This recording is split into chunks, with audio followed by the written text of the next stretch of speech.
Imayal Janjit from Senior House. Good morning, everyone. I am very happy to be here at the Chinya Vishkar Junior First.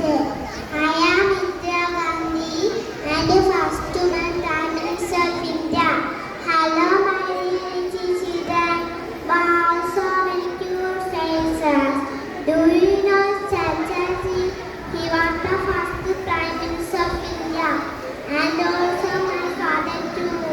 When I was a child, my father went into jail for our country's freedom.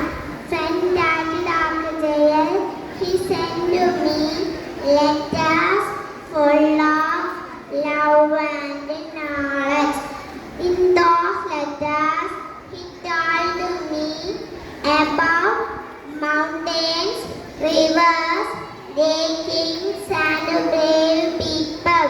Those letters were my bedtime stories. Later, the whole world read those letters. The name of the book is Letter from My Father to His Daughter. Dear children, books are my friends. When our father was away, knowledge was my courage and the times were hard. So I request you all, read every day. Never stop learning because I am a good child, building a strong nation. Jai